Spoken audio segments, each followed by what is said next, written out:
Assalamualaikum and hi everyone.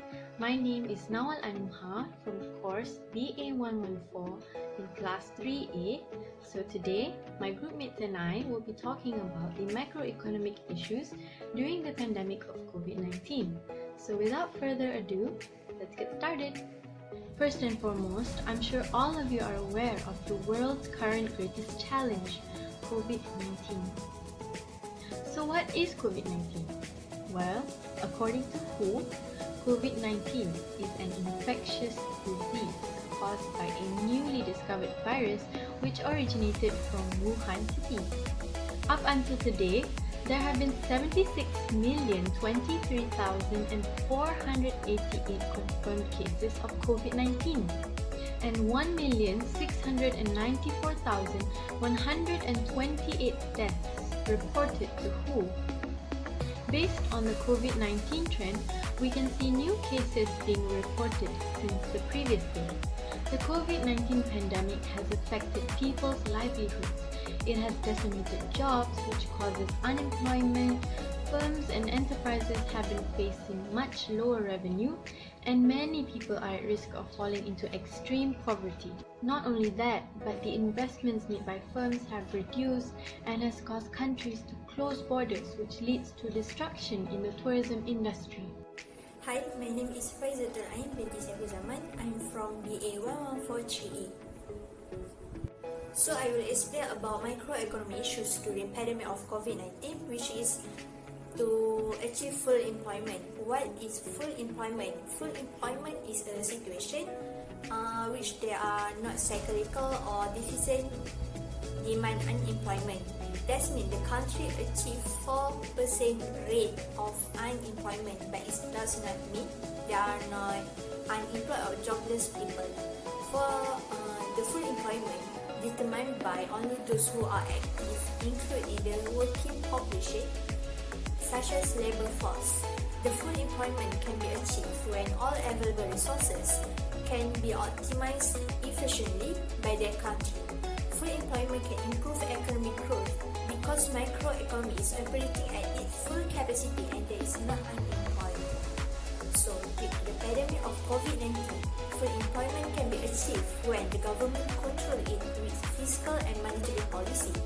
For fiscal policy, government may use a deficit budget, which is expansionary fiscal policy, where the government increase government expenditure and decrease in the taxes rate. While the monetary policy is the government may use expansionary monetary policy by increase money supply and reduce interest rate. The second macroeconomic issue faced during the pandemic of COVID-19 is achieving price stability. So what is inflation? Inflation is the general increase in the price level of goods and services in an economy over a period of time. When there is an increase in the general price level, it can harm the economy as it reduces the consumer's purchasing power. Pensioners and fixed income earners are also affected by inflation as it can worsen their real income with consistent price increase. Therefore, it is very important to keep the inflation rate in a country as low as possible with the use of monetary policy and fiscal policy in order to avoid any disruptions in the economy. Hi, Assalamualaikum. My name is Nofaziana binti Zaimi and I will be presenting about how to achieve the economic growth. Economic growth is an increase in the production of goods and services over a specific period. To be most accurate, the measurement must remove the effect of inflation. Economic growth creates more profit for business. There are 4 business cycle phases that the business have to go through. First phase is expansion. Expansion is between the trough and peak. It happens when the economy grows. Due to the current economic situation in Malaysia because of COVID-19 pandemic, most businesses halted their business expansion plan. Next is second phase is at peak. This means that expansion transitions into the contraction. We can see that the business race to peak again when the movement control order is being lifted and the government of Malaysia allow business to reopen. Third phase is contraction. Start at the peak and ends at the trough. When the GDP growth falls below negative, recession occurs. The second wave of COVID-19 pandemic happens in Malaysia. Government of Malaysia decided to implement the movement control order 2.0 and apply restriction on type of business that can still open during the MCO 2.0. Hence, the business growth would decline from its peak cycle and contraction towards trough. This phase, that is true, the economy hits its bottom due to non-business activity as only essential business is allowed to open. Assalamualaikum. My name is Wanu Shamimi and I will be presenting the objectives of macroeconomics. Objectives is to achieve an equitable distribution of income. So equitable doesn't mean equal distribution of income, where the concept of fair that used is subjective. Tax imposed to the income gap means that the tax charged based on one's income level. Economic growth of a nation is shared equally among the population.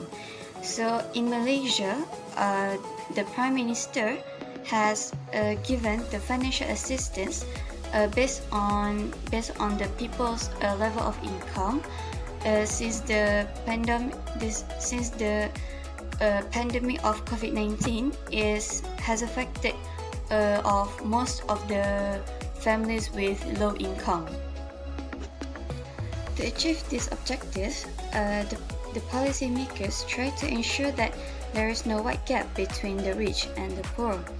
So, to accomplish this, the government has provided equal opportunities through education for all the citizens, and the tax received will be channeled to people who is less fortunate. So, the Malaysia has used the tax received to help people that infected with the COVID-19, where the government has provided 200 ringgit for every COVID-19 patient. The last objective is to achieve equilibrium in a foreign sector. So, foreign sector means economic transaction or activities that take place beyond political boundaries. So, the foreign sector has obviously affected by the COVID-19 pandemic. The import and export activities were stopped to prevent worse COVID-19 infection. Surplus of BOP indicates greater inflow than outflow of money. So, during the COVID-19 pandemic, there is a huge decline in surplus of BOP because most of the money were used to help the citizens. BOP surplus will lead to inflation. However, the inflation rate is getting lower because the BOP surplus is of course getting lower too. The conclusion is the government plays an important role in economic growth, especially when the country is facing microeconomic problem. As for now, Malaysia is facing a pandemic of COVID-19 where it has affected many sectors economy in the country. Therefore, the government should take action to control the problem for ensure economic growth and reduce unemployment in the country. That's all from us. Thank you.